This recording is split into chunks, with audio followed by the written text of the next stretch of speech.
Kita akan bahas insya Allah tentang dampak-dampak buruk maksiat di poin B di halaman 127 dari buku ini. Kata Ibnu Qayyim rahimahullah, maksiat memiliki berbagai dampak yang buruk, tercelah, serta membahayakan hati dan badan.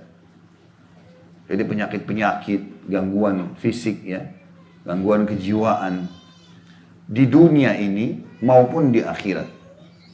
Jadi di dunia sudah ada efeknya, kalau dia tidak sempat taubat di akhirat lebih berat lagi. Yang jumlahnya tidak diketahui secara pasti kecuali oleh Allah semata. Maksudnya Allah yang tahu tentang bahayanya itu. Tapi di antara maksiat atau dampak maksiat yang dimaksud sebagai berikut. Yang pertama, maksiat itu akan menghalangi masuknya ilmu atau diterimanya ilmu. Dan ini sesuatu yang sangat merugikan bagi orang-orang beriman. Bapak ibu duduk di pengajian, dengerin ilmu, tidak masuk-masuk. Baca buku, nggak faham-faham. Itu dampak daripada kemaksiatan. Dan sangat rugi. Karena ilmu itu, Bapak ibu sekalian, kita pelajari sebanyak apapun. Kita duduk dari pagi sampai malam belajar, tidak akan mengambil apapun ya, posisi atau lokasi di tubuh kita. Andai saja kita duduk 2 jam belajar teman-teman, tiba-tiba kepala kita lebih besar 2 kali lipat dari yang sekarang, berat. Karena kapasitasnya nggak mampu. Tapi subhanallah tidak seperti itu Allah buat. Sebanyak apapun ilmu yang kita miliki atau kita pelajari, duduk dari pagi sampai malam setiap hari selama 60 tahun pun ke depan, tidak akan mengambil space apapun di tubuh kita. Tapi dia malah menjadi pengawas. Ilmu itu pengawas. Dia akan mengawasi kita. Mau makan, mau minum, mau bergaul, mau bekerja. Ilmu selalu mengatakan ilmu agama. Ini boleh, ini nggak boleh. Jangan, lakukanlah. Ilmu jadi pengawas. Makanya pepatah mengatakan dalam salah satu yang ditulis oleh penyair, ilmu itu akan menjagamu, sementara harta kau yang sibuk menjaganya. Artinya ilmu ini sangat bagus, mengawasi kita. Dan tidak ada kebahagiaan bagi seseorang tanpa ilmu. Kalau ada orang sangat cerdas, dia selalu menampung ilmu, mengambil terus setiap saat hal yang bermanfaat. Kita temukan orang ini hidupnya selalu berisikan hal yang bermanfaat juga. Dia sangat mudah untuk bisa berinteraksi dengan masyarakat. Apapun yang ditanyakan dia faham. Ya. Apapun yang dibutuhkan dari informasi atau ide-ide dia punya. Ilmu ini juga teman-teman sekalian, kata para ulama, lebih dibutuhkan bagi seseorang dari makanan pada saat dia lapar, dari minuman pada saat dia haus, dari tempat tidur pada saat dia sedang capek dan ngantuk. Karena ilmu akan mengatakan makanan ini, minuman itu, tempat tidur ini yang boleh kau nikmati. Yang ini tidak boleh kau nikmati. Yang paling pertama terharamkan dari seseorang yang berbuat maksiat, dia tidak bisa dapatkan ilmu. Terutama ilmu agama. Duduk berjam-jam pun dengar, nggak faham-faham apa yang dibahasakan. Tidak tersentuh. Tidak ada keinginan untuk merubah hidup, bertobat dari dosa, termotivasi untuk ibadah, nggak ada keinginannya. Itu yang ditulis oleh Ibnu Qayyim rahimahullah, dan beliau mengatakan poin pertama daripada dampak negatif maksiat adalah menghalangi masuknya ilmu. Kata beliau, ilmu adalah cahaya yang Allah masukkan ke dalam hati. Sedangkan maksiat adalah pemadam cahaya tersebut. Ketika Imam Syafi'i duduk sambil membacakan sesuatu di hadapan Imam Malik, gurunya, kecerdasan dan kesempurnaan pemahamannya membuat syekh ini tercengang. Maksudnya gurunya kagum. Beliau pun berujar, sesungguhnya aku memandang bahwa Allah telah memasukkan cahaya ke dalam hatimu. Maka janganlah kamu memadamkan cahaya tersebut dengan kegelapan maksiat. Imam Syafi'i juga pernah berkata dalam syairnya yang masyhur, syakautu ila waqi'i su'a hifdhi fa arsyadani ila tarkil ma'asi wa qala i'lam bi anna al-ilma fadl wa fadlullahi la yu'tahu 'asi. Yang artinya aku mengadu kepada Waqi', dan Waqi' adalah guru beliau juga yang lain, tentang buruknya hafalanku. Setiap kali Imam Waqi' memberikan Imam Syafi'i ilmu, suruh hafal, susah sekali hafalnya. Maka beliau mengadu dan mengeluh kepada Imam Waqi'. Apa sebabnya nih? Setiap Anda kasih saya hafalan, pasti saya nggak bisa hafal. Susah sekali. Maka dia menasihatiku agar aku tinggalkan kemaksiatan. Dia pun berkata, Imam Waqi, ketahuilah, sesungguhnya ilmu itu adalah karunia, dan karunia Allah tidak akan diberikan pada orang yang bermaksiat. Ini tentu diambil dari Diwan Syafi'i di halaman 554. Jadi dampak pertama keburukan maksiat adalah tidak bisanya diterima ilmu itu. Kalau tidak salah pernah dinukil juga dari Imam Syafi'i setelah beliau mengamalkan wasiatnya gurunya Imam Waqi agar meninggalkan maksiat, maka beliau mengatakan, kalau aku sedang membuka buku, maka aku menutup sebelahnya. Karena kalau aku buka dua-duanya, aku bisa langsung menghafalnya.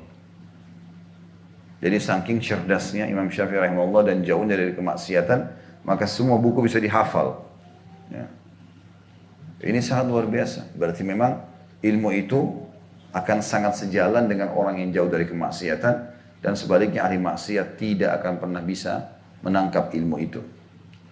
Dampak yang kedua, maksiat menghalangi datangnya rezeki, bangkrutnya usaha, susahnya dapat pekerjaan, tidak dapat keuntungan, ditipu bolak-balik oleh orang.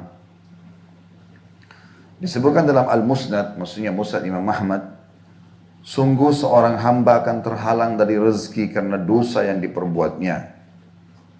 Dikatakan sini hadis ini sudah disebutkan sebelumnya, maksudnya pernah dibahas sebelumnya. Sebagaimana takwa kepada Allah akan mendatangkan rezeki, maka meninggalkan takwa, maksudnya kepatuhan kepada Allah, akan menyebabkan kefakiran. Tidak ada yang dapat mendatangkan rezeki kecuali dengan meninggalkan maksiat. Kalau masih ingat teman-teman sekalian, nanti di halaman ini 127, coba yang pegang buku lihat halaman 126 di sebelahnya. Kita ingatkan kembali statement beberapa salafus saleh ya. Di mana beliau mengatakan, saya bacakan dari atas ya. Kita kembali sedikit di halaman 126, lihat paragraf pertama. Imam Ahmad menyebutkan dari Abu Darda radhiyallahu anhu, dia berkata, sembahlah Allah seolah-olah kalian melihatnya, dan anggaplah diri kalian telah mati. Ketahuilah, sedikit harta yang mencukupi kalian adalah lebih baik daripada banyak harta yang menjadikan kalian melampaui batas. Ingatlah, kebaikan tidak akan usang dan dosa tidak akan dilupakan. Ini wasiat, kalimat hikmah yang harusnya setiap muslim memahaminya. Ini wasiat dari seorang sahabat yang mulia, Abu Darda radhiyallahu anhu, yang beliau maksudkan adalah, kalau kau ibadah, maksimalkan. Seakan-akan Allah ada di hadapanmu. Ya. Ini tingkat ihsan. Dan anggap diri kalian telah mati, maksudnya anggap ini adalah ibadah terakhir. Nabi Muhammad SAW dalam setiap keadaan, kalau mau sholat ya, dalam setiap kesempatan mau sholat, beliau sering mengucapkan kalimat kepada para sahabatnya, Sallu salatal muwadda'ah. Salatlah kalian dan anggap ini adalah salat terakhir kalian. Salat perpisahan kalian. Anggap setelah salam kita akan mati. Anggap teman-teman sekalian, dokter telah memvonis kita akan meninggal dunia. Dan kesempatan kita tinggal 2 rakaat yang kita salat. Kira-kira bagaimana khusyuknya? Karena kita tahu kita akan meninggal dunia. Sayangnya teman-teman, kita lebih percaya kepada dokter daripada wahyu. Kalau dokter memvonis kita, maaf Bapak Ibu sekalian, umur Anda tinggal 3 hari. Saya yakin siapapun yang datang kepada orang seperti ini, itu tetanggamu bicarain tentang kamu, ya sudahlah. Ada si fulan ambil hakmu, ya sudahlah. Dia tahu 3 hari lagi dia mau mati. Vonis dari dokter. Gitu kan? Nggak mau lagi ribut, nggak mau bertengkar, nggak mau segala macam. Mau duduk di atas sejadah, mau ibadah. Sebenarnya teman-teman, kita tidak harus tunggu vonisnya dokter. Ini pasti terjadi tanpa sakit pun. Sunnatullah, peraturan dari Allah, pasti orang meninggal. Bapak Ibu kalau lewat kuburan, mampir sejenak. 1 menit, 2 menit, gak usah lama. Lihat batu nisan dan tanah itu. Demi Allah Bapak Ibu sekalian, orang di dalam batu nisan itu, di bawahnya, itu orang seperti kita dulu. Sama. Punya angan-angan, punya 2 mata, namanya juga manusia. Mungkin mereka lebih tampan bagi laki-lakinya, mungkin mereka lebih cantik, mungkin mereka lebih kaya, mungkin lebih segala-galanya dari kita. Tapi mereka sudah masuk ke tanah dan kita tinggal nunggu itu. Setiap orang di antara kita harus sadar dan wajib sadar, bukan pilihan. Kalau setiap hari seperti ini dibuka hari baru, ini berarti dia makin dekat dengan liang lahatnya. Gak ada kebohongan dengan masalah itu. Fakta. Terlalu banyak data-data berhubungan dengan masalah dan terlalu banyak ya informasi baik wahyu, Al-Quran dan Sunnah juga fakta lapangan. Sekuat apapun Bapak Ibu berolahraga sehingga badannya kekar, binaragawan, sehebat apapun kita jaga makanan sehat, ya, udara sehat, tiba ajalnya mati. Berapa banyak orang yang hidup di wilayah steril, ya, komplek yang kaya, yang bagus, yang mewah, dia orang kaya raya, mati juga. Bahkan lebih cepat mati daripada ada orang yang hidup tiap hari kerjanya bersihin sampah. Secara sebab manusiawi kita bilang, oh ini penyebabnya ini. Supaya ada ceritanya manusia. Ya. Kadang-kadang ada keluarga yang sedang bicara di depan saya mengatakan, oh si fulan mati kesian dia masih muda. Si fulan meninggal sudah tua, si fulan kena penyakit begini. Itu ajal. Ini bahan cerita kita saja, oh si fulan mati kena tumor, si fulan mati tabrakan, si fulan mati karena sudah tua, oh si fulan kasihannya mati masih muda. Cerita. Sebenarnya hakikatnya itu adalah ajalnya sudah datang. Ada seseorang kemarin yang bergabung sama kami di kantor, meninggal anaknya. Seperti istri saya bilang sama saya, kasihan ya. Maksudnya meninggal anaknya masih belum besar ya. Baru 5 bulan, 6 bulan sudah meninggal dunia. Maka saya bilang, ajal. Dia sempat bilang istri saya, ada sebagian dokter bilang, mesti memang kalau seperti itu, sempat pecah ketuban, mestinya langsung saja dikeluarkan. Mungkin masih bisa hidup. Saya bilang gak bisa hidup. Kalau sudah ajalnya, mau dikeluarkan, mau tidak dikeluarkan, pada detik itu, saat itu, mati. Kalau subhanallah belum ajal datang, biar air kutubannya habis hidup. Banyak orang begitu. Ada orang yang dilahirkan prematur, hidup. Ada orang yang lahir normal, mati. Kan gitu. Ini fakta loh ini. Kita sekarang datang sini bukan untuk berdongeng ini. Tapi memberikan sebuah poin kesadaran, ini kaidah hidup. Tidak boleh kita berlari-lari terus. Gak ada waktu di Bapak Ibu sekalian. Gak ada waktu. Pada saat orang meninggal baru dia lihat semua, oh ternyata ini histori hidup saya. Oh ini awalnya saya lahir, ini akhirnya sampai saya mati. Inilah sejarah hidup saya, ini yang saya harus bertanggungjawabkan, ini yang saya dapat balasan pahalanya. Dan menyesal orang pada saat itu. Semua orang yang berada di sekitar kita, teman-teman, maksimal mengantar kita ke liang lahat. Maksimal. Gak ada lagi. Teman-teman yang selama ini bilang, kamu hebat buatlah ini, tidak apa-apa, nggak masalah motivasi dalam kemaksiatan. Atau orang pun yang melakukan kebaikan dengan kita, ibadahlah dan segala macam. Mereka cuma bisa antar sampai di kuburan. Itu pun mereka nggak bakal lama-lama. 5-10 menit, setengah jam sudah pulang. Hari ini kita meninggal, hari ini kita sudah pindah langsung ke alam kuburan. Tidak ada orang yang menahan kita. Kalau ada orang yang menahan jenazahnya keluarganya, dalam Islam dilarang, haram, tidak boleh. Kata Nabi SAW, ikramu mayyit dafnuhu. Penghormatan terhadap jenazah, segera memakamkannya. Meninggal pada saat itu, dimandikan, disolati, bawa kubur. Kalau orang-orang kafir pun berusaha untuk menahan orang-orang meninggal di rumah mereka, nggak bisa buat apa-apa. Nggak ngomong, nggak makan, nggak minum, nggak bisa interaksi. Lalu untuk apa ditaruh di rumah? Kalau tidak dikasih pengawet, rusak misalnya, busuk. Sunnatullah, nggak bisa dibantah itu. Maka orang yang cerdas, sebagaimana sabda Nabi SAW, man dana nafsahu wa amila lima ba'dal maut. Orang yang memaksakan diri dan mengatur pola hidupnya dalam ibadah dan punya persiapan apa yang dia hadapi setelah kematian nanti.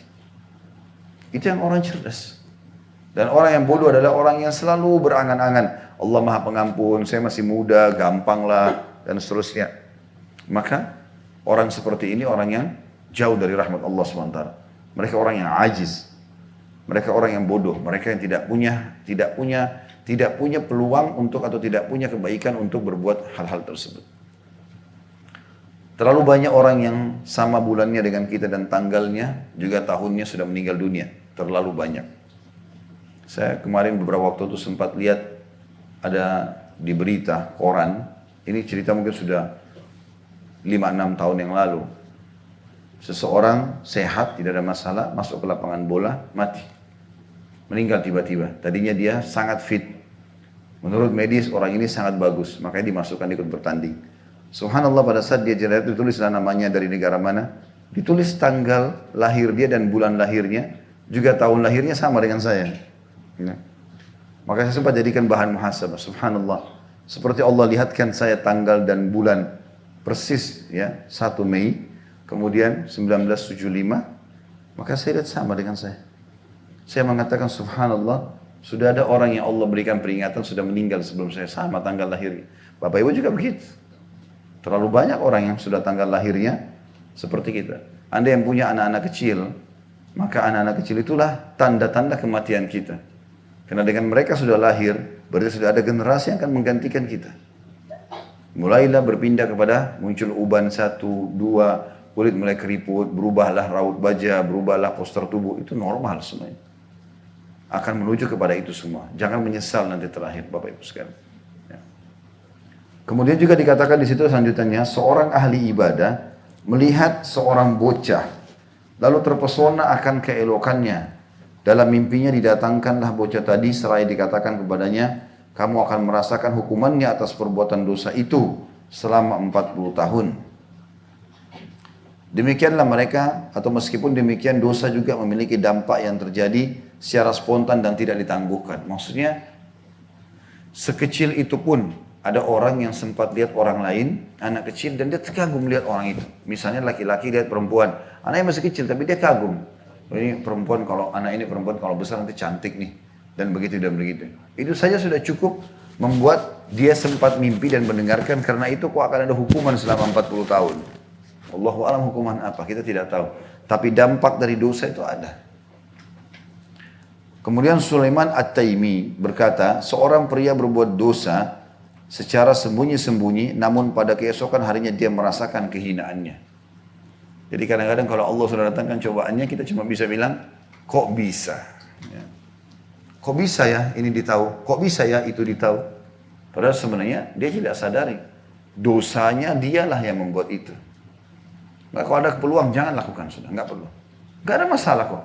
Sekarang kalau kita lagi mau tidur malam, teman kita telepon, ayo kita ke diskotik ini yuk, karaoke, kita nolak. Kenapa?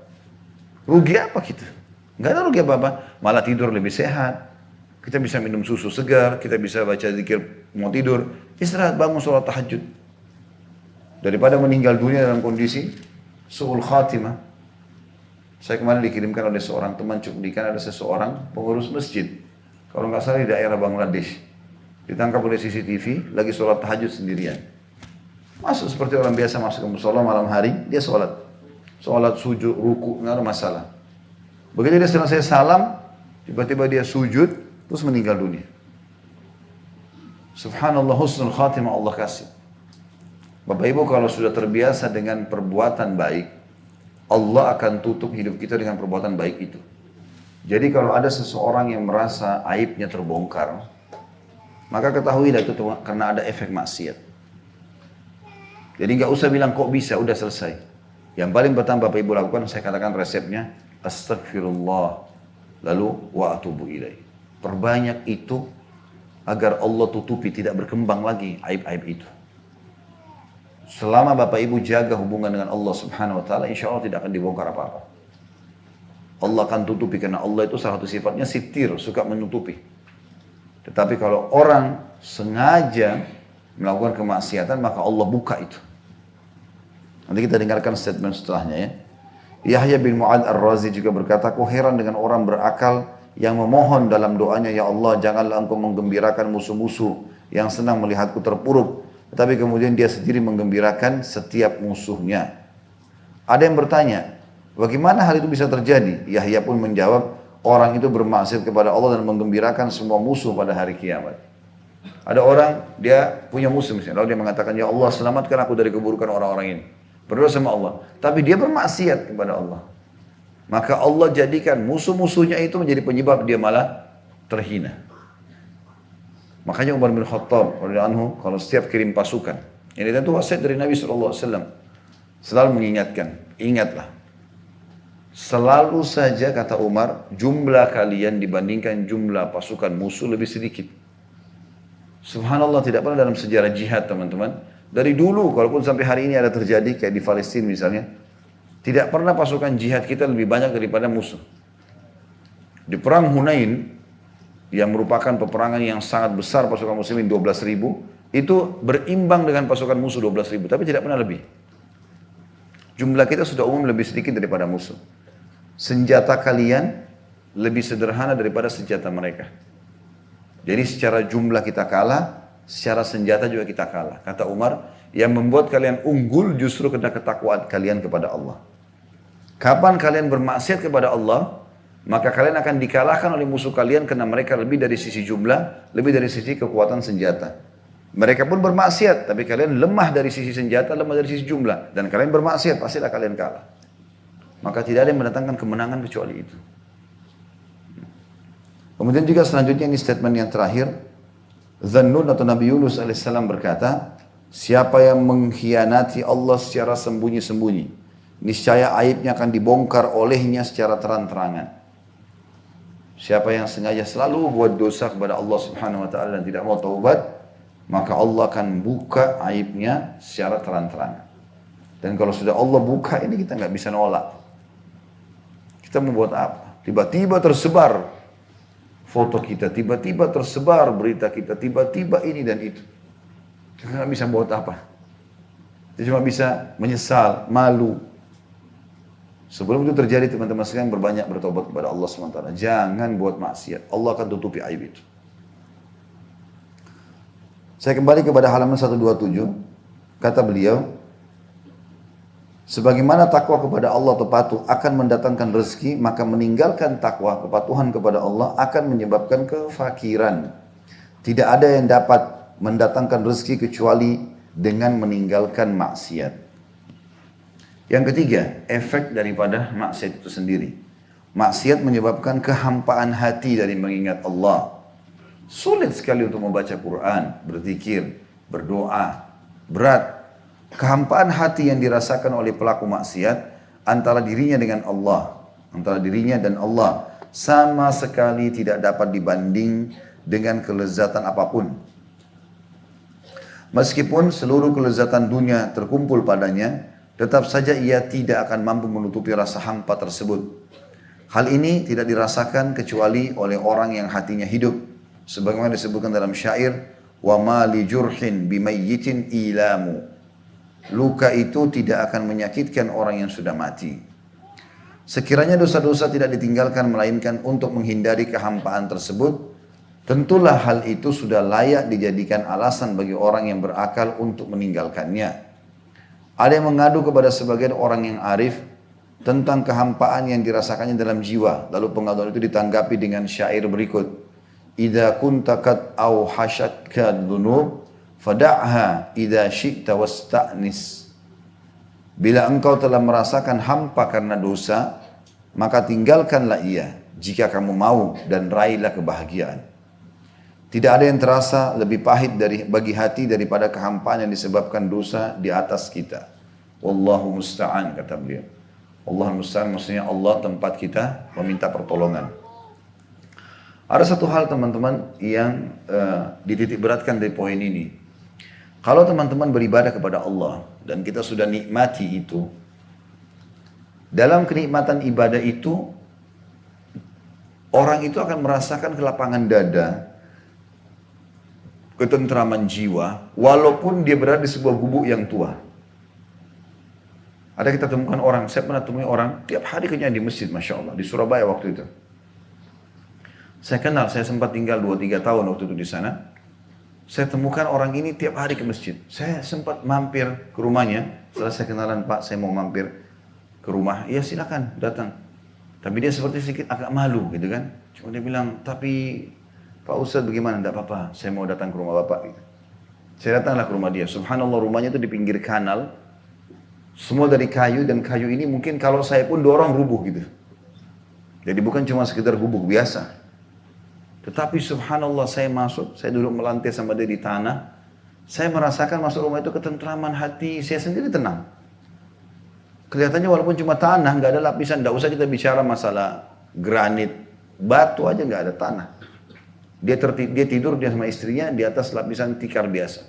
Di depannya kanal, kalau banjir kena semua. Pancinya tua, semua piring-piringnya kelihatan tua gitu. Apa adanya dia hidup sama istri. Sudah bertahun-tahun begitu.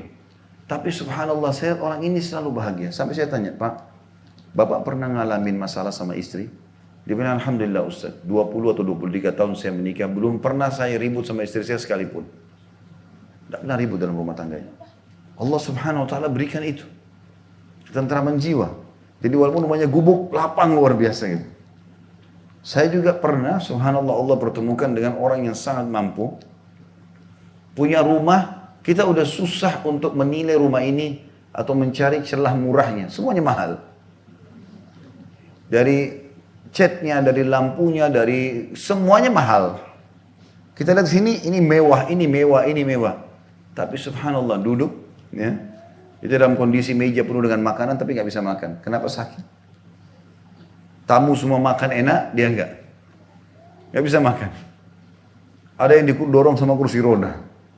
Ada yang matanya sudah rabun. Ada yang stroke. Kekayaan dia rasakan cuma sekian tahun, sakitnya lebih berat daripada kebahagiaannya dulu. Lebih banyak itu waktunya. Subhanallah, di sini yang dimasukkan dengan poin ini. Ada satu celah dalam hati yang orang banyak tidak sadari. Ibadah kepada Allah SWT mendatangkan ketentraman hati itu. Dan orang pasti punya kehampaan dalam hatinya kalau dia tidak melakukan itu. Maksudnya, semua orang ya. Ada pernah orang yang saya pas naik pesawat waktu itu. Kemudian ada yang sempat mengatakan kepada saya, datang seorang petugas pesawat mengatakan, seorang bapak, ada yang saya mau tanyakan Ustaz. Baik, silakan. Baru beberapa hari yang lalu, waktu saya berangkat itu hari, kemudian dia mulai bertanya masalah hukum agama, masalah rumah tangga, masalah segala macam, saya jawab. Terus tiba-tiba dia bilang sama saya, Ustaz, ada teman saya juga di belakang ingin ketemu sama Ustaz.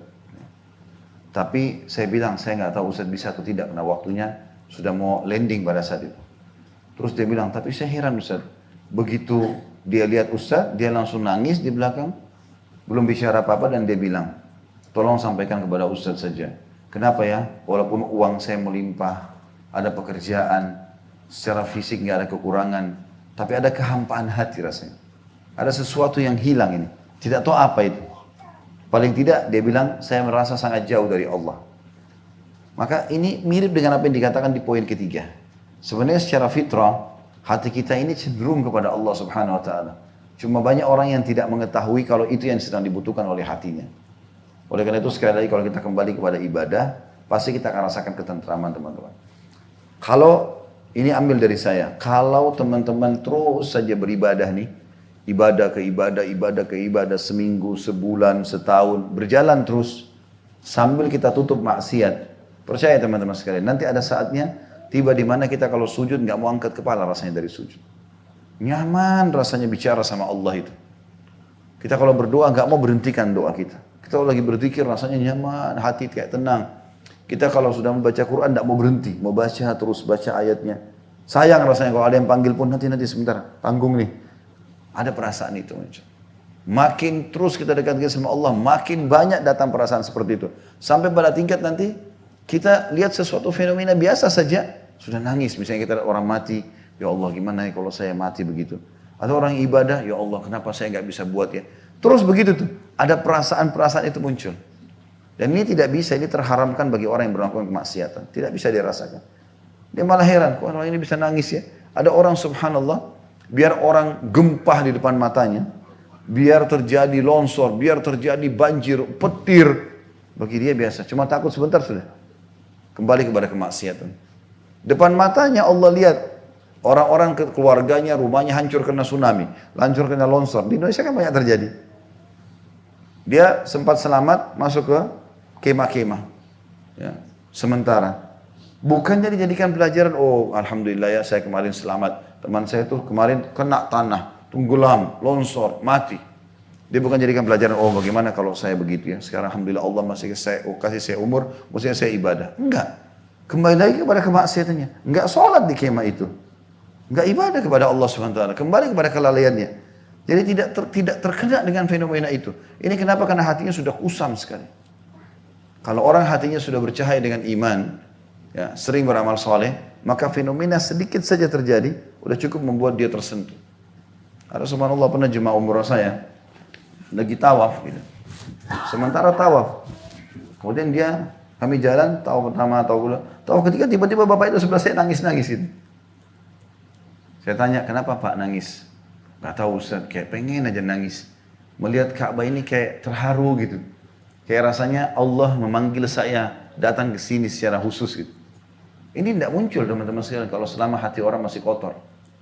Ini justru karena hatinya bersih, muncul seperti itu. Ini yang dimaksudkan dengan poin ketiga. Jadi sebenarnya kita punya dalam jiwa keinginan untuk dekat dengan Allah Subhanahu wa taala, tetapi itu akan hilang karena kemaksiatan yang dikerjakan oleh seseorang. Wa na'udzubillah. Yang keempat, maksiat membuat pelakunya asing di antara orang baik. Mereka terasing dari orang lain.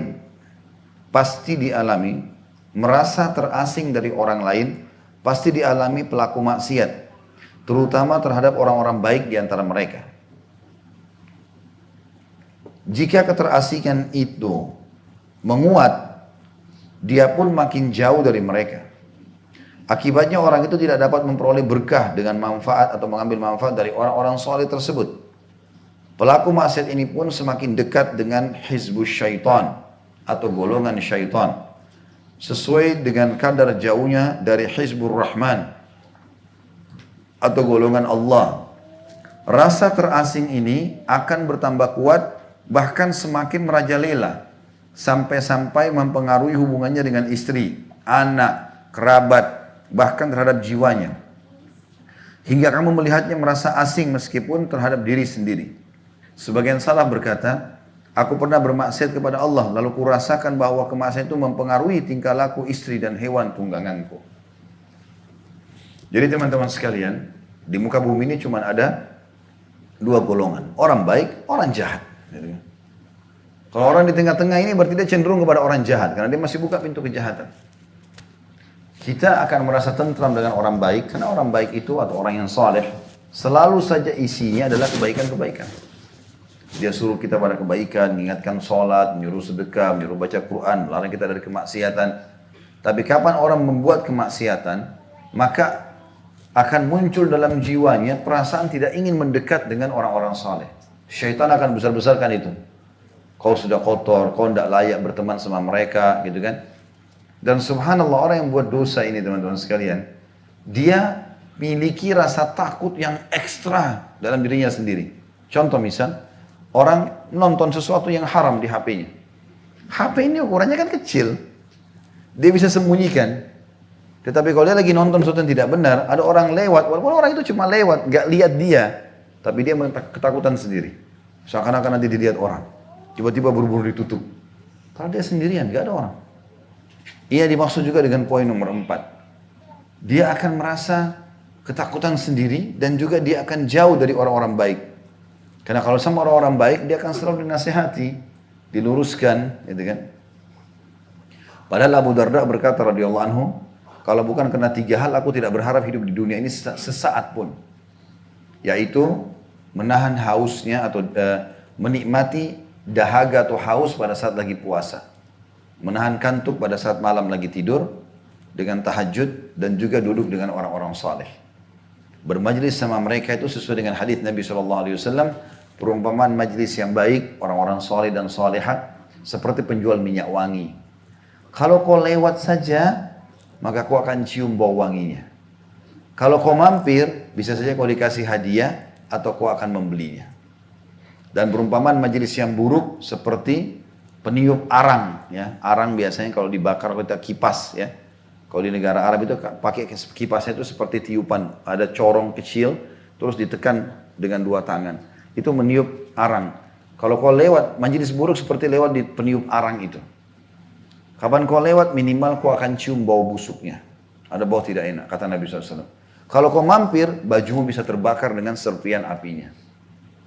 Nabi SAW sudah kasih perumpamaan itu. Dan orang-orang soleh ini teman-teman, kalau kita bermajlis dengan mereka, sering berteman sama mereka, interaksi sama mereka, pertama kita akan malu berbuat maksiat kalau jalan sama mereka. Mereka kayak jadi tameng sendiri buat kita. Jadi, mirip dengan kita menggunakan busana muslim. Itu membuat jadi tameng sendiri. Kita jadi malu buat maksiat dengan kopiah, dengan jilbab gitu kan. Sebagaimana juga kalau jalan dengan orang-orang soleh ini. Dan jauh dari mereka justru jadi masalah. Dan kapan kita jauh kayak kita lost control. Ya. Kita berada di komunitas juga yang soleh, di negara Islam. Jauh dengan kalau kita berada di negara kafir misalnya. Yang lebih terbuka untuk berbuat pelanggaran-pelanggaran agama. Yang kelima, maksiat membuat semua urusan dipersulit. Kata beliau, tidaklah pelaku maksiat melakukan satu urusan, melainkan dia akan menemui berbagai kesulitan dan jalan buntu dalam menyelesaikannya. Demikianlah faktanya.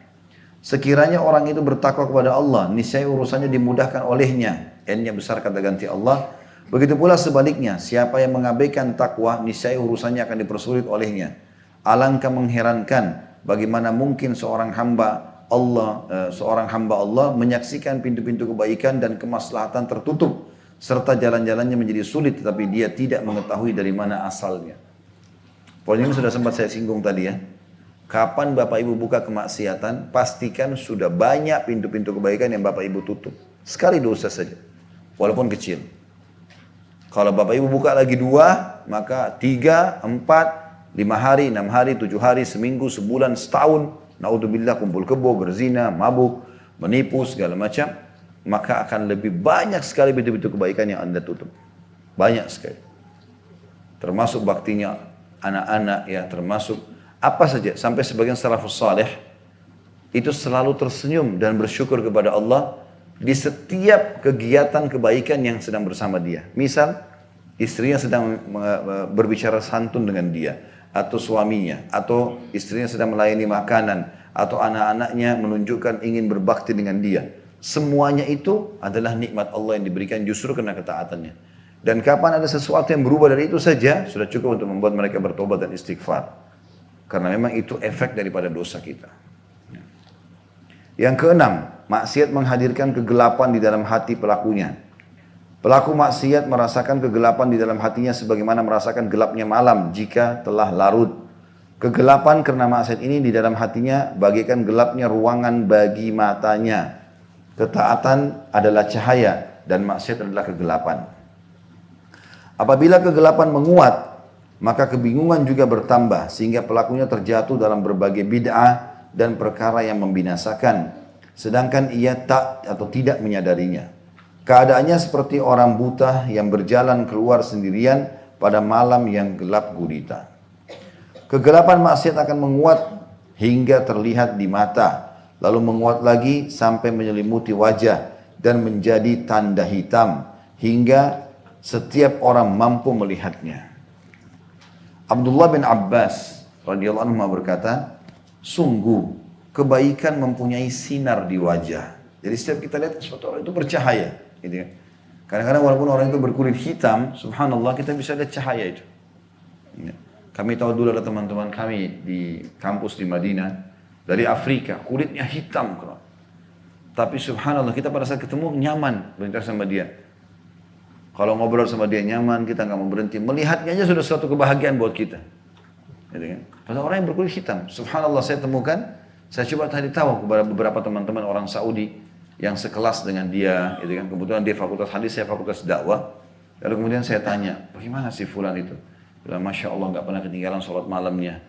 Setiap jalan selalu zikrullah. Ramah sekali sama orang kalau ketemu itu, apa kabar? Baik, Masya Allah. Komlaut nomor 1 terus dia. Allah SWT berikan dia karunia itu. Abdullah bin Abbas, sahabat Nabi yang mulia radhiyallahu anhu berkata, sungguh kebaikan mempunyai sinar di wajah, cahaya di hati, kelapangan dalam rezeki, kekuatan pada tubuh, serta cinta di hati para makhluk. Sesungguhnya keburukan memiliki tanda hitam di wajah, kegelapan di hati, kelemahan di tubuh, kekurangan dalam rezeki, serta kebencian di hati para makhluk. Ini perkataan sahabat Nabi yang mulia. Artinya kita kayak nggak ada opsi. Jadi orang baik atau jadi orang buruk. Orang baik dapat ini, orang buruk dapat itu. Gitu. Nggak ada tengah-tengah. Tengah-tengah itu berarti ikut dengan keburukan. Sebagaimana kita tahu Nabi SAW mengatakan yang halal jelas, yang haram jelas diantaranya ada hal yang samar-samar. Siapa yang jerumuskan dirinya, dia telah jerumuskan dirinya pada yang haram. Gitu kan. Jadi saya ulangi ini luar biasa. Sungguh kebaikan mempunyai sinar di wajah. Kita akan nyaman melihatnya. Cahaya di hati. Selalu hatinya cerang benderang dan bisa memandunya dalam kebaikan, kelapangan dalam rezeki, terbuka segala rezeki untuk kebutuhannya, kekuatan pada tubuhnya, umur sekian tidak pernah sakit, Masya Allah. Serta cinta di hati para makhluk. Orang rindu ingin bertemu dengannya. Orang mengikutinya, orang mencari tahu tentang dia.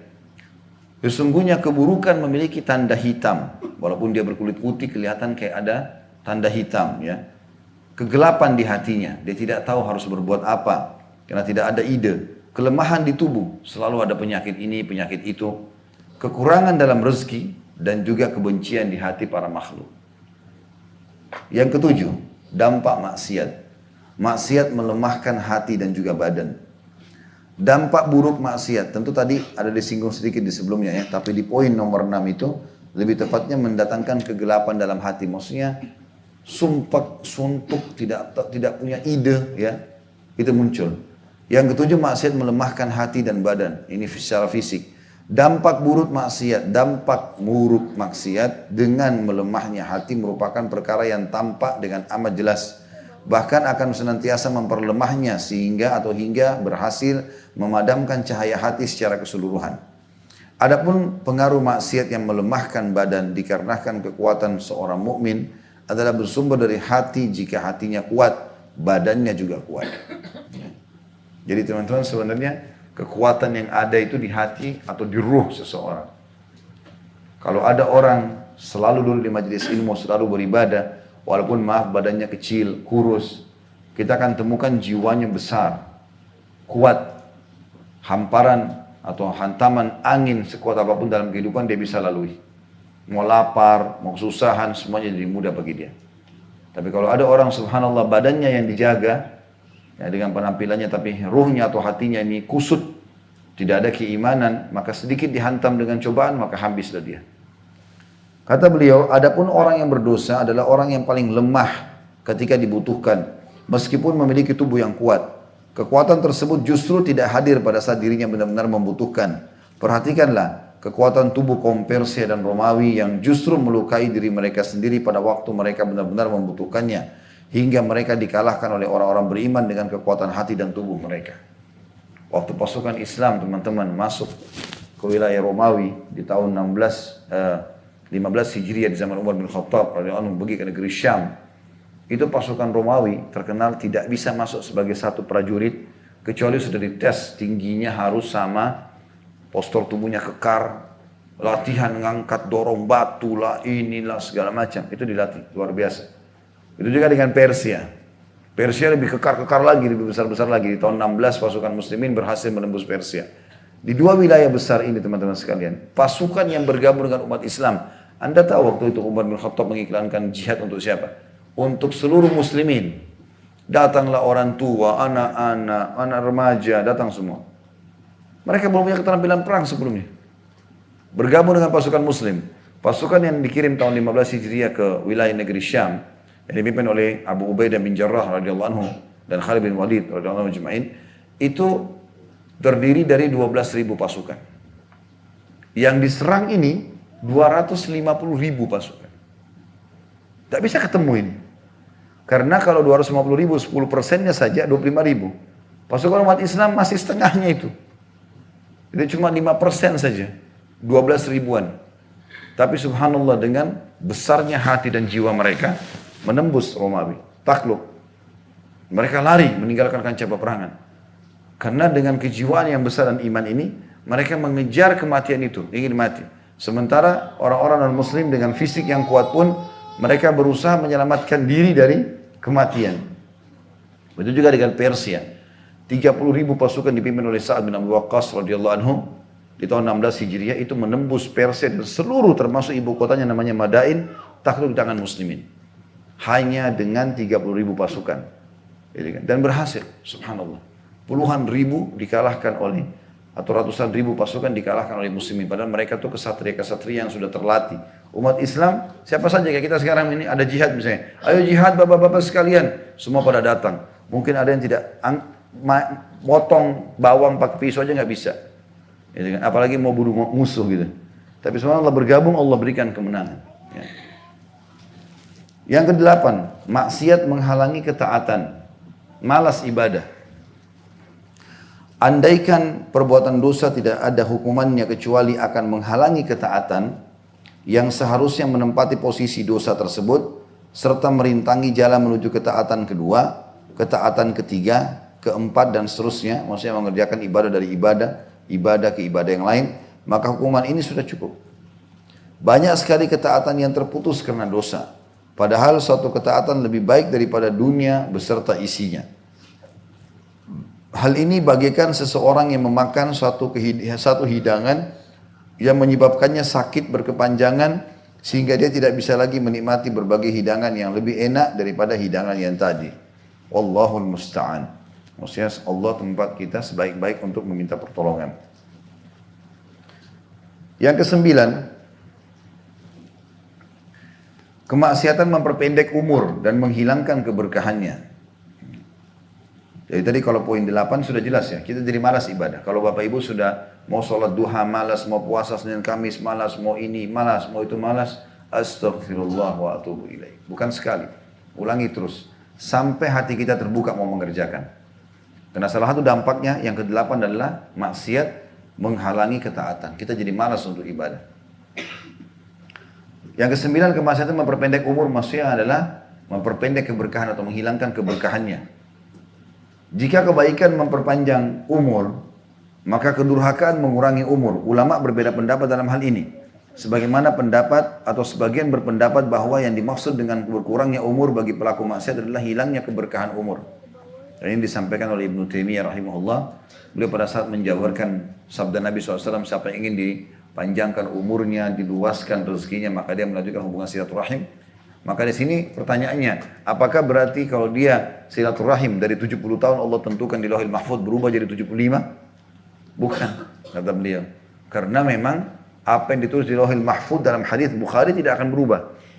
Ya, kata Nabi SAW, sesungguhnya semua sudah dicatat di Lauhil Mahfuz dan pena yang dipakai untuk menulis dan tinta yang dipakai untuk menulis sudah atau tulisannya sudah kering, tidak akan berubah lagi di Lauhil Mahfuz itu. Maka berarti kalau disentuhkan dari dulu kita sebelum lahir 70 tahun umur tidak akan bertambah. 70 tahun saja. Lalu bagaimana memahaminya? Hadis tadi mengatakan akan dipanjangkan umurnya, kata Ibnu Taimiyah rahimahullah, dipanjangkan keberkahannya. Jadi kalau si A suka silaturahim, si B tidak suka silaturahim. Yang satu suka, yang satu tidak suka silaturahimnya. Melanjutkan hubungan dengan kerabat.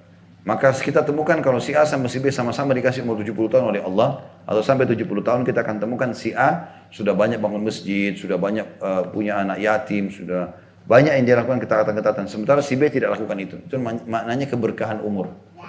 Jadi walaupun umurnya sama tapi lebih banyak amal yang sudah dia raih. Ya. Pernyataan inilah kata beliau yang benar karena ia merupakan sebagian akibat dari maksiat. Sebagian lagi berpendapat bahwa kemaksiatan memang benar-benar mengurangi umur. Sebagaimana halnya maksiat mengurangi rezeki. Allah menjadikan banyak sebab yang mampu menambah dan mengurangi keberkahan rezeki. Maka itu keberkahan dalam umur juga mempunyai banyak sebab yang mampu menambah dan menguranginya. Mereka berpendapat penambahan dan pengurangan umur dengan berbagai sebab bukanlah perkara yang tidak bisa diterima. Sebab rezeki, usia, bahagia, derita, sehat, sakit, kaya dan miskin hadir sesuai dengan ketetapan Allah Subhanahu wa taala. Namun dia Allah menetapkan apa saja yang dikehendaki tersebut dengan berbagai sebab yang memang dibuat mengarah kepada terjadinya akibat. Golongan yang lain juga berkomentar maksiat dikatakan mengurangi umur karena hakikat kehidupan sebenarnya adalah hidupnya hati.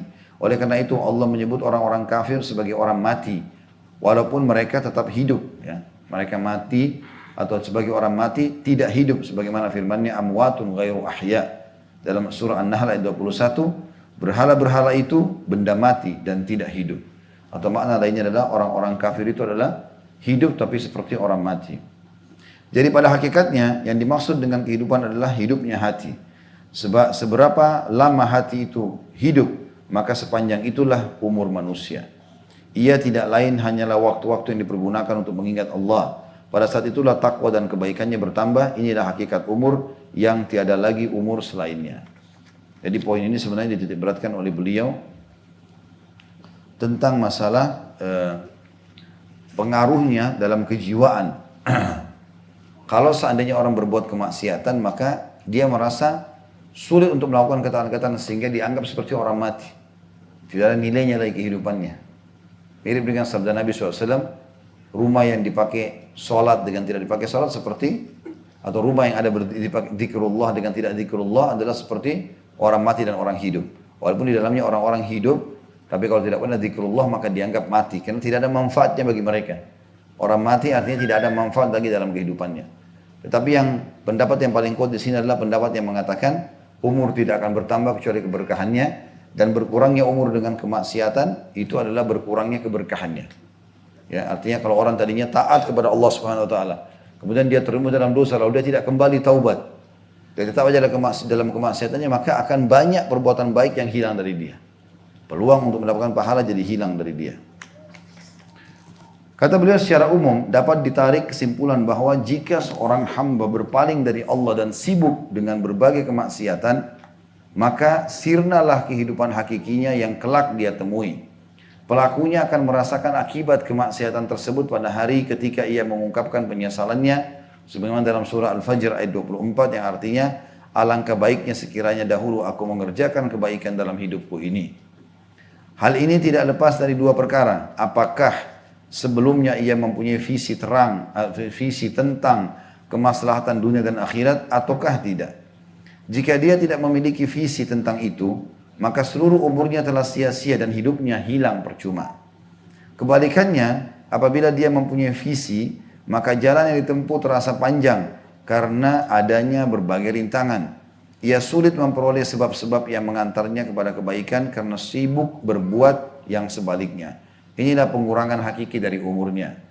Rahasia masalah ini terletak pada pengertian umur manusia sebagai masa hidupnya. Tidak ada kehidupan baginya kecuali dengan mendekatkan diri kepada Rabb-Nya, menikmati zikir dan kecintaan kepadanya, serta mengutamakan ridhonya. Artinya poin ke-9 ini mau disimpulkan, kalaupun ada orang, pendapat yang paling pertama tadi yang paling kuat adalah orang bertambah umur karena ketaatan itu artinya bertambah keberkahan, dan kalau dikurangi umur karena kemaksiatan artinya dikurangi keberkahannya. Ini pendapat yang paling kuat dipakai oleh para ulama. Tapi kalau kita berpegang pada pendapat yang lain, kata Ibnu Qayyim rahimahullah, kalau betul-betul berkurang, yang dimaksud adalah berkurang di sini, dia tidak akan punya kesempatan untuk beribadah lagi. Orang kalau bermaksiat kepada Allah Subhanahu wa taala, keinginannya untuk ibadah hilang. Maka dengan seperti itu, keberkahan umurnya berkurang. Otomatis berkurang. Kenapa berkurang? Karena dia tidak punya kesempatan untuk ibadah. Jadi di muka bumi ini kalau ada orang hidup, dia masih kita lihat jalan tapi tidak berbuat ketaatan, dianggap mati dalam syariat kita. Dianggap orang mati. Karena tidak ada manfaatnya dia hidup. Tujuan Allah ciptakan untuk ibadah. Itu yang dimaksud dengan statement atau paragraf yang terakhir kita bacakan tadi. Yang ke-10, kemaksiatan melahirkan kemaksiatan lain. Ya. Yang semisalnya, atau yang mirip dengan itu ya. Kemaksiatan akan menanam benih kemaksiatan yang semisalnya. Sebagiannya melahirkan sebagian yang lain. Sampai-sampai pelakunya merasa sulit untuk meninggalkan dan keluar dari maksiat tersebut. Sebagian salaf mengatakan hukuman dari keburukan adalah munculnya keburukan setelahnya. Sedangkan ganjaran dari kebaikan adalah munculnya kebaikan sesudahnya. Jadi salah satu ciri yang berbahaya atau dampak maksiat adalah kalau bapak ibu lakukan, naudzubillah, mudah-mudahan di sini tidak ada, maka akan mendatangkan maksiat yang lainnya. Sekali orang buka pintu zina, maka akan dia buka nanti pintu khamr, dia akan buka pintu bertengkaran, membunuh, narkotika dan seterusnya. Memang itu sudah saudaranya semua. Sekali orang buka pintu ketaatan, azan ke masjid, sholat, maka dia akan ketemu dengan orang soleh, lama-lama baca Quran, berzikir, hadir majelis ilmu, itu semua saudaranya. Maka semua ini akan berefek seperti itu. Kata beliau, jika orang yang senantiasa berbuat baik, berbuat kebaikan, meninggalkan sebagian ketaatan, niscaya jiwanya menjadi sesak dan bumi terasa menjadi sempit. Ia ibarat ikan yang terpisah dari air. Jiwanya akan kembali tentram jika ia mengerjakan lagi apa yang telah ditinggalkannya. Jadi kalau ada teman-teman yang biasa sholat malam, ternyata dia tinggalkan sholat malam itu dalam beberapa hari misalnya, maka di awal-awal dia meninggalkan itu terus ada penyesalan. Kenapa ya tadi saya nggak bangun sholat malam ya? Kenapa tadi saya nggak sholat subuh di masjid ya? Ada penyesalan. Kalau dia engah, dia segera bertobat kepada Allah lalu dia coba paksakan diri untuk kembali, maka dia akan selamat. Tapi kalau ada orang, ya sudahlah, dan nanti aja kapan saya bangun, saya akan sholat. Dia biarkan, maka akan berlalu setahun, 2 tahun, 10 tahun, nggak ada lagi sholat tahajud buat dia. Dan ini dampak dari kemaksiatannya. Karena dia berbuat dosa maka Allah SWT jadikan seperti itu. Kata beliau di sini, demikian pula dengan orang yang durhaka. Jika ia meninggalkan maksiat dan berbuat kebaikan, maka jiwanya akan sesak dan dadanya terasa sempit. Sampai akhirnya ia kembali lagi ke jalan kemaksiatan tersebut. Bahkan banyak orang fasik yang tetap melakukan maksiat meskipun dia tidak merasakan kelezatannya. Faktor pendorongnya hanyalah kegundahan ketika terpisah darinya. Hal ini dinyatakan oleh Al-Hasan Ibn Hani dalam syairnya. Segelas khamr yang kuminum terasa lezat, namun berikutnya hanyalah penyembuh dari yang pertama. Ada lagi yang bersyair, obatku adalah sebab dari penyakitku sendiri. Seperti peminum khamr berobat dengan khamr lagi. Seorang hamba akan terus menerus melakukan ketaatan, mencintai, membiasakan, dan mementingkan kebaikan sehingga Allah SWT mengutus para malaikat dengan rahmatnya untuk menolong, menganjurkan, serta mendorongnya dalam hal tersebut. Ketika tidur maupun duduk agar dia melakukan ketaatan tadi. Jadi kalau Bapak Ibu tidak pernah bangun sholat malam, coba bertobat kepada Allah Subhanahu Wa Taala, beristighfar. Kalau salah satu tanda kata ulama istighfar kita sudah diterima oleh Allah, kita terkaget tengah malam nanti. Bangun tiba-tiba. Kita mau tidur gelisah, gitu kan. Maka itu peringatan dari Allah SWT. Kita lagi tidur bangun, terdengar suara azan walaupun masjidnya jauh. Sebagai peringatan dari Allah SWT. Tapi kalau kita lagi berkeliling dengan maksiat, maka tidak akan terdengar azan walaupun mikrofonnya di sebelah rumah. Tidur kebablasan. Abdullah bin Umar berkata, radhiyallahu anhu, aku pernah melakukan dosa yang kecil, bukan besar. Maka sudah cukup Allah haramkan aku untuk sholat subuh berjamaah di masjid sebulan. Itu sudah punya efek yang besar. Kata beliau sebaliknya, seorang hamba akan terus menerus melakukan maksiat, mencintai dan mementingkannya, sehingga Allah mengutus syaitan-syaitan kepadanya untuk membantunya dalam melakukan maksiat tersebut. Jadi jangan heran kalau Bapak Ibu bilang, saya sebenarnya tidak mau zina Ustaz, tapi kayak termudahkan untuk itu. Saya sebenarnya nggak mau minum khamr, tapi termudahkan. Itu bisikan syaitan. Karena Anda dasarnya buka pintu maksiat itu. Itu kata Ibnu Qayyim rahimahullah. Kalau orang memaksakan dia dalam ketaatan kepada Allah, Allah utus kepadanya malaikat-malaikat yang membisikkan di benak hatinya. Supaya dia sholat malam, supaya dia sedekah, lihat orang miskin sedekah, dengar azan mampir di masjid. Dia lakukan itu. Karena dia sudah berusaha dari ketaatan kepada ketaatan. Tapi kalau kapan dia lakukan kemaksiatan, karena dia terus lakukan itu, Allah akan datangkan syaitan yang memudahkan urusannya. Supaya dia bisa terjumus dalam kemaksiatan tadi. Kata beliau pada kondisi yang pertama, Allah menguatkan tentara ketaatan dengan bantuan malaikat. Sehingga mereka menjadi para penolongnya dalam ketaatan yang terbaik. Sementara pada kondisi kedua yang didukung oleh syaitan, dia Allah menguatkan tentara kemaksiatan dengan bantuan syaitan. Sehingga mereka menjadi para penolongnya dalam kemaksiatan. Yang ke-11 dan kita tutup dengan ini insyaAllah. Ya. Setelah ini silakan kalau ada pertanyaan. Supaya jumlahnya witir jadi 11 ya. Iya, karena Nabi SAW mengatakan kan Innallah witrun yuhibbul witra. Allah ganjil dan suka yang ganjil. Termasuk sunnah Nabi itu ya. Kalau Bapak Ibu makan kurma, ganjilkan 3, 5. Nabi SAW kalau minum air itu sampai 3 kali. Boleh baca bismillah, lepas alhamdulillah. Mengganjilkan itu sunnah Nabi. Gitu kan? Jadi kita memilih mengganjilkan itu adalah ibadah sebenarnya. Ya. Jadi bukan saya masukkan witir di sini adalah sholat witir ya. Witir itu artinya ganjil. Makanya sholat witir dikatakan witra itu karena ganjil. 1 atau 3 gitu kan. Dampak ini paling dikhawatirkan menimpa seorang hamba kata beliau. Yaitu maksiat melemahkan jiwa. Lemahnya hati dari kehendaknya akibat maksiat ya. Keinginan untuk bermaksiat semakin menguat, sedangkan keinginan untuk bertobat semakin melemah. Sedikit demi sedikit sampai akhirnya keinginan untuk bertobat hilang secara keseluruhan. Bahkan seandainya separuh dirinya meninggal, dia tetap tidak bertobat kepada Allah. Yang dilakukannya hanya beristighfar atau bertobat secara lisan, seperti halnya para pendusta. Sementara hatinya masih terikat janji dengan maksiat, yakni terus memikirkannya dan bertekad untuk melakukannya ketika ada kesempatan. Kelemahan hati seperti ini termasuk penyakit terbesar yang paling dekat dengan kebinasaan. Ya. Ini kata para ulama, poin ini adalah termasuk poin yang sangat penting tentang masalah melemahnya hati. Jadi di hati kita itu kayak bersaing antara ketaatan dengan kemaksiatan. Kapan kita lebih dahulukan ketaatan, maka maksiat akan tertutup. Bahkan ada orang yang sudah keluar dari hatinya kemaksiatan. sampai pada tingkat dia akan merasa jijik dengan dosa itu. Orang kalau berzina, orang kalau khamr, orang kalau apa, dia jijik melihat itu. Karena hatinya sudah bersih semuanya, sudah isi semuanya dengan ketaatan. Ada orang sebaliknya, ya, dia selalu berbuat dosa, ibadahnya ada tapi dosanya lebih banyak, sehingga sampai hatinya bersih daripada ketaatan itu. Maka pada saat itu hatinya akan kelam dan dia akan menikmati dosa tersebut, ya. Dan sulit sekali untuk taubat. Ada orang subhanallah sampai mau meninggal pun itu susah untuk bertobat. Dia tidak anggap penting. Ubaidillah bin Abi Salul, salah satu kepala munafikin, bayangkan teman-teman sekalian. Kita bayangkan saya begini, kalau kita lagi sakit parah, ya, lagi mau meninggal, orang sudah banyak mengatakan, apalagi faktor umur sudah tua, lalu datang seorang ustadz, kiai, seorang dai yang baik datang ke rumah kita, ingin menasihati kita, ingin memandu kita untuk bertobat kepada Allah SWT, ingin membantu kita untuk mengucapkan 2 kalimat syahadat misalnya. Saya yakin kalau masih ada sedikit keimanan dalam hati kita, kita akan gembira dengan itu. Datangnya orang soleh ini memandu kita. Tapi subhanallah, kapan memang selama hidup kita tidak punya keimanan, ya, selalu bermaksiat kepada Allah seperti Ubaidillah bin Abi Salul ini, kepala munafikin. Tidak usah kita bicara dai kecil teman-teman. Nabi Muhammad SAW datang ke rumahnya, bertatapan wajah, nasihatin dia. Begitu dinasihatin, apa jawaban dia? Sudahlah Muhammad, bukan saatnya kita bicara itu. Mana sekutuku Yahudiin dan Yahudi itu. Enggak tersentuh, Nabi pun datang enggak tersentuh, apalagi orang biasa.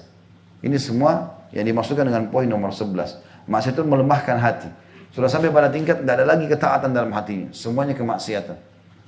Dia cuma mengandalkan, hai Muhammad, saya cuma minta. Dari itu dari Nabi SAW, dia panggil Nabi Muhammad. Hai Muhammad, saya cuma minta tolong kalau saya 2 hal. Kalau saya meninggal, dia tahu dia sudah tua mau meninggal, lagi lemah. Di atas ranjang kematiannya. Maka saya minta bajumu ini dijadikan sebagai kain kafan. Dan sholatilah jenazahku. Dia berpikir itu akan bermanfaat buat dia. Ternyata Nabi SAW keluar, baru tiba di masjid, datang anaknya, Ubaidillah, namanya Abdullah. Ini orang soleh, ini anaknya dia. Ayahnya orang munafik, ya. Datang kepada Nabi SAW mengatakan, ya Rasulullah, ayahku sudah meninggal. Dan wasiatnya minta baju anda dan juga anda sholatnya. Nabi SAW mengatakan, baiklah. Lalu Nabi SAW buka bajunya, dikasih kepada orang tersebut, dipakaikan kafan. Jadi mereka berpikir mungkin dengan pakai bajunya Nabi diampuni dosanya, ya, atau selamat dari siksa kubur. Itu pikiran dia, gitu kan. Ini kita bisa ambil pelajaran penting, ya. Kalau nanti kita lihat Ubaidillah tidak diampuni Allah karena itu. Itu ada hubungannya sama baju ini, gitu kan. Banyak orang juga begitu, pergi umrah, kain kafannya disirami air zam-zam, ya, atau kain ihramnya disiram dengan zam-zam dengan harap ini jadi kain kafannya. Tetap nggak ada manfaat buat dia selama dia maksiat. Biar kita pakai kain kafan biasa, tapi kita ahli ibadah, maka akan bahagialah kita gitu. Ya.